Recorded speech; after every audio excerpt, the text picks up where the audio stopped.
How's it going, everyone? College Lefty, and in this video I'm going to be going over the 7th inning Conquest turn-based missions. I'm also going to be going over how to skip to the end of the final showdown within the 7th inning showdown. So let's go ahead and get right into it. So as we can see, I got kind of a glitch right here where I just decided to back out. The 7th inning program is live. Now those missions have kind of loaded in, and now I will complete them. I didn't know if I was going to get any program stars if I were to exchange these players. So we'll just quickly talk about the 7th inning program. There was also a roster update going on today. 4 players went diamond, 8 brand new golds, and I didn't really invest in any of those players. I had a couple Mookie Betts, and then I sold him recently, and of course he got upgraded, and I took a hit on some of that investment. But anyway, I'm just going to go ahead and lock in that voucher. I'm also going to lock in these 5 Signature Series players that I've already locked in through the Mike Trout collection, and now we're at 98 program stars. If you take a look at these 2 missions right here, the very first one is capture the San Francisco Giants on 1 turn, and then also capture the Oakland Athletics on turn 3 or before turn 3. So we will go ahead and do this right now. I'm not going to show you the gameplay because I have included some tips on how to beat the CPU in Conquest and just in general on All-Star Hall of Fame difficulty. But you just want to simulate right towards the Giants' stronghold. You will have to play them on All-Star as we are right now. And once you beat them, you will complete the mission. Capture their stronghold on the first turn. And now we have that done. We'll go ahead and skip this steal fans phase. We are going to reinforce on that space and then move our fans from the Giant stronghold, or what was the Giant stronghold, and go ahead and attack the Oakland Athletics. You can beat these guys on veteran difficulty, I believe, if you were to steal fans and then also skip this game right here. Obviously, don't play them on All-Star. You would steal fans once again from the Athletics, and then you would be able to play them on veteran and beat them. But I just decided to play them on All-Star. It would have taken me extra time to steal those fans, and this is what the map will look like once you have completed those first 2 goals. As we can see, we're on turn 2. We have 9 territories, and we captured both of those strongholds within the respective turns that we were supposed to. So now let's go ahead and get into the 7th inning showdown, where I'm going to go ahead and select all the lefties possible. The reason why I took Trey Turner right there is because he's fast. This is a sped up draft where we're going at 2 times the normal speed. I just wanted to kind of quickly go over some strategy. I'm going to take the insider info quirk because that quirk is always active, and it will help me hit inside pitches against Walter Johnson. He does throw 102 miles per hour, and even though it is against the computer on veteran, it still can get on you a little bit in terms of the velocity. So with that being said, we're going to go ahead and go back to normal speed. We are not going 2 times speed for this entire showdown, but the main thing you want to focus on is getting off to an early lead, or at least scoring a few runs early on. I started it off with the perfect grounder. That's unfortunate because if I were able to get a base knock or a guy on base, Bryce Harper hits this home run, and we're trying to lower the confidence for the pitcher. I don't think that the 5-run confidence glitch is active in this thing. I didn't notice it when I scored 5 runs. I didn't see the confidence boost up rather than down, and that's kind of just a showdown glitch in this mode. Anyway, we were able to score a couple runs there early on. Even after getting that first guy out, you never know what's going to happen. You don't want his confidence to go up.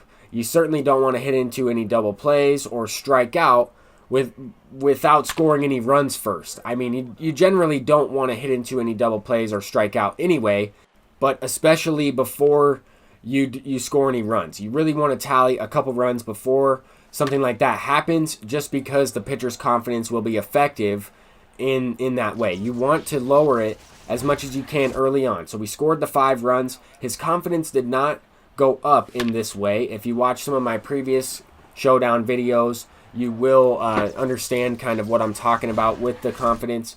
But that is the main thing in this showdown mode, because they're going to start to throw you more pitches down the middle. Once you tally a few runs, once you get that confidence down, they're going to start to throw a lot more wild pitches, or pitches outside the strike zone, sometimes in the dirt. You can advance your runners. They will tend to pitch behind in the count more often with that confidence down. Now, if you notice, I did record a bunch of outs in a row. I had some good swings, some bad swings, a few line outs here and there, a few balls that Byron Buxton is going to track down. Anything hit to center field in this mode is going to be caught, or at least when you're playing against the Twins. I noticed that this right fielder was also making some plays. I lined out to him a few times, but ultimately you're just trying to hit a lot of perfects as we go deep here with JD Martinez. I did have to redraft my team a couple times in this simply because I didn't really get the guys I wanted. I didn't get the power hitters I was looking for. I didn't really get that much speed on my bench or in my lineup, and speed is pretty important. I mean, especially against Walter Johnson, he does have a pretty quick delivery to home plate out of the stretch, but it's important to get those guys with speed on your bench, check your reserves, and plug those guys in as pinch runners. There we got Trey Turner on first base, stole second, and it honestly could have ended in a double play. Don't know if he makes that play, tags the runner out on some crazy animation.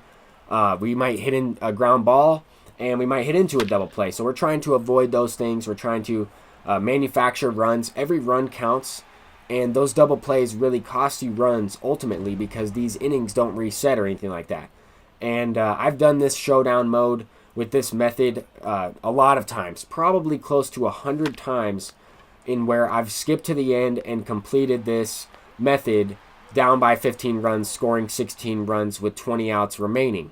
Right there, I hit into a double play. I did something really dumb, swung first pitch, and luckily Ken Griffey Jr. is picking us up and scoring that run.